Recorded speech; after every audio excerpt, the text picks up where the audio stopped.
Good evening, folks. It's Diamond with the Oppenheimer Ranch Project and Magnetic Reversal News, bringing you a grand solar minimum update Tuesday, March 24th, 11 p.m. Mountain Time 2020. The models are showing heavy snow continuing in the Northeast into April, heavy snow in the Sierras, all the way up to the Cascades and the Western Montane. But the big story, 7.8 magnitude earthquake has struck off the coast of Russia, downgraded now to 7.5, and there is a tsunami watch in Hawaii and for local areas. Currently, we're waiting for data to come in, and we will be checking on it as the show progresses. There is no other more warnings. Keep calm. It's boom time. Surprise! Syracuse gets 10 times as much snow as forecast, and that's tonight's second boom. The first one was in Russia. They forecast 0.6 inches of snow in Syracuse and 6.4 inches fell, breaking the record. And we'll talk about more records. Coastal storm brings record-setting snowfall to portions of the Northeast. Take a look. A potent storm thumped portions of the Northeast with heavy wind, snow, and rain. Record-setting snowfall in many regions. Chicago's O'Hare picked up 3.2 inches from Sunday to Monday. Portions of central and northern PA received some wet snow, but a burst of snow towards the end. Well, 6 to 10 inches was the range around Syracuse and New York, a massive area. We're going to show you the snowfall analysis in just a minute. A general 6 to 8 inches of snow fell around Portland, Maine. And Albany, New York received 6.3 inches of snow on Monday, which shattered the 2.7-inch daily record back in 2005. So quite a significant spring event up in the Northeast. Crews restoring power to thousands of customers after Sierra cement dumped in the Northeast. Outages disrupting remote learning and working from home because of that Wu-flu. Now, Monday snow totals was the most in 6 weeks. Take a look. And this is upstate New York, central New York. They were actually in the top 10 least snowiest years ever, but this storm blasted them in the number 12 pole position. 12th lowest since 1950, which is not really any type of record.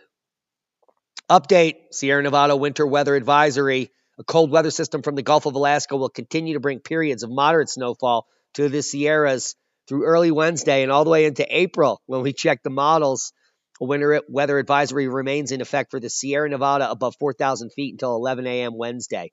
The heaviest snowfall is expected this afternoon through tonight for elevations 4,000 feet with lighter accumulations down to 2,000 and 3,000. By early Wednesday, wind gusts as high as 35 miles per hour. We'll take names, and we'll check the totals from the GFS model. Snow headed back to Utah as a spring storm approaches, and everyone's on lockdown. Snow likely Wednesday, especially north of Eau Claire. Oh, where? There it is. Wisconsin. Oh, actually, that's Minnesota. Say it ain't soda. Snowfall analysis from the last 48 hours, ending at 7 a.m. this morning, shows you that massive swath of snow that buried the Northeast in a record-breaking spring storm. Take a look, 6 to 8 inches over 1,000 square miles or more. Heavy snow in the southern Sierras as well, 8 to 10 inches in many areas, and this is going to continue all the way up through the Cascades, heavy snow. We had a big boomer, a big circle here of amazing snow just north of us here, but backcountry skiing has been canceled. Now, if you haven't heard, a rare tornado emergency was issued after a twister ripped through Tishomingo, Mississippi. Now, we put up warnings and watches for Tennessee, and they're still in effect. And a large destructive tornado tore through northern Mississippi and northern Alabama on Tuesday evening, leaving behind it a trail of damage and prompting a dire warning to be issued for those in its path. Hello, tornado! That's a pretty dire warning. Almost immediately, damage was being reported out of the town in the northeast corner of Mississippi, including Dollar General. That was left with substantial damages, $1 at a time. Unsettled weather and cool in the west, above normal temperatures in the south. Cold air and several fronts over the western states will continue to support below normal temperatures and unsettled weather with low elevation rain and mountain snow this week. Dozens of record high temperatures are possible on the other end of the continent there in the southern U.S., especially throughout the week, Thursday through Saturday.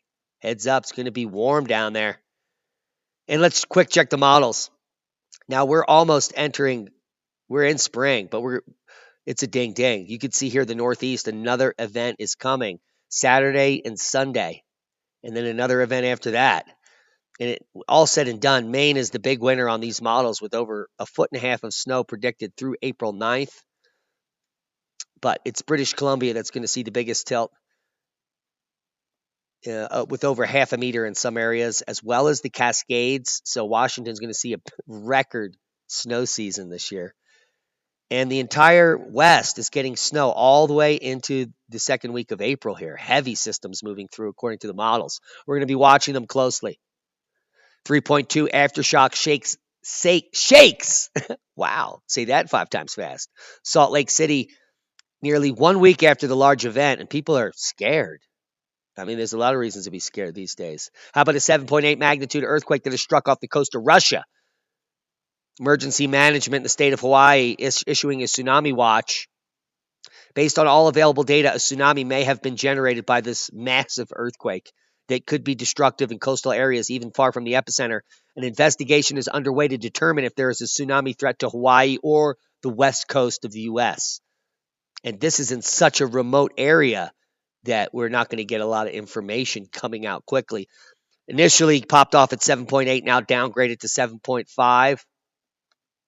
And we come over to the Tsunami Warning Center, and we're still getting the same message number 1, which we just read to you.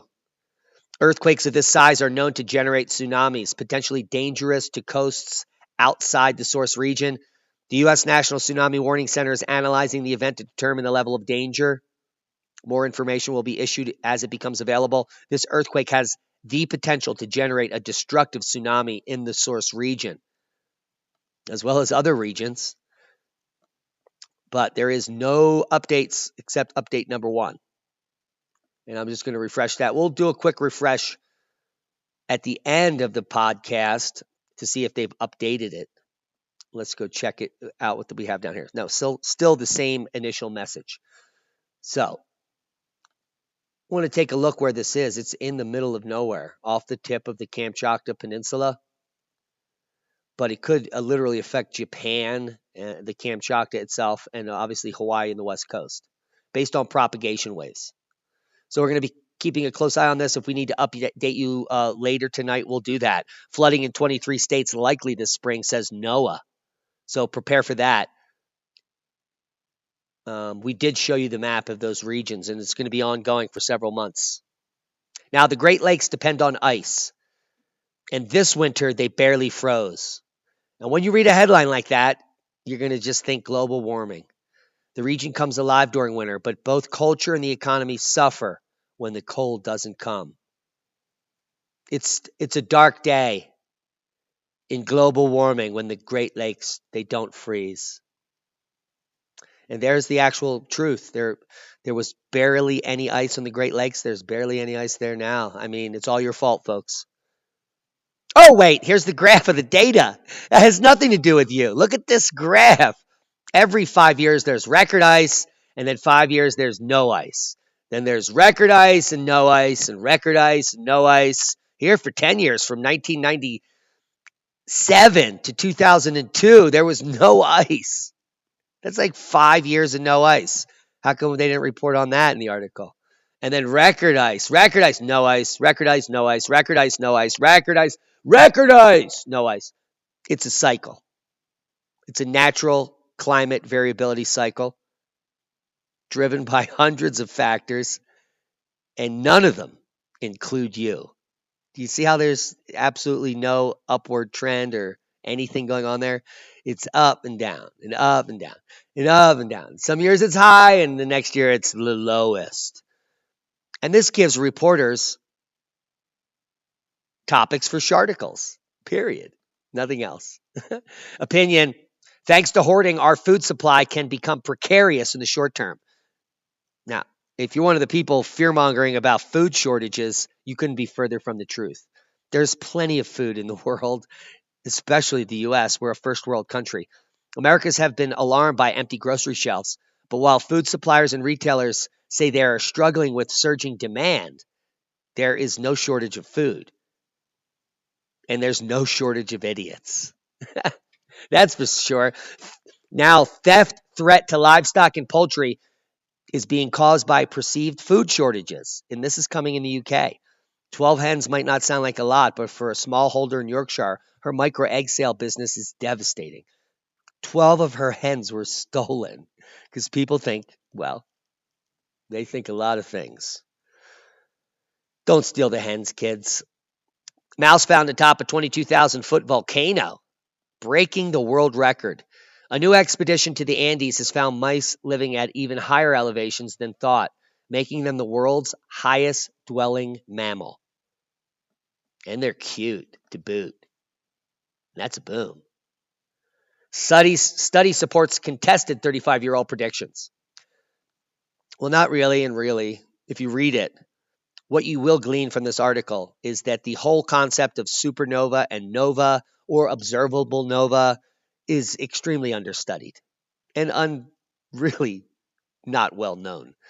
And what we know is less than 5% of all the nova activity in the universe. And maybe that's just a really stupid number because it's impossible to know.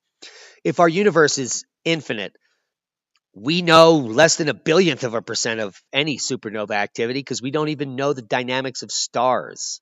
We think that stars are some type of internal combustion engine forced by nuclear fusion. And anyway, they just don't get that Birkeland currents carry enough energy to flare at a pinch, a Z pinch, and create this plasmoid, which we call stars. But I digress. I hope you got something out of the video. We're going to be doing a quick check back here on the status before we close up and see if there's any new warnings or watches. And I want to get this up as soon as possible. There it is, magnitude 7.8, a depth of 37 miles, which is indicative of tsunami formation in that realm. The location is east of the Kuril Islands in Russia, and there is still no update on the tsunami warning.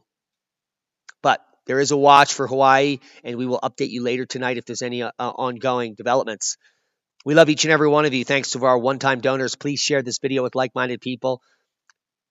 Don't put away your shovels yet. Be safe. We love you.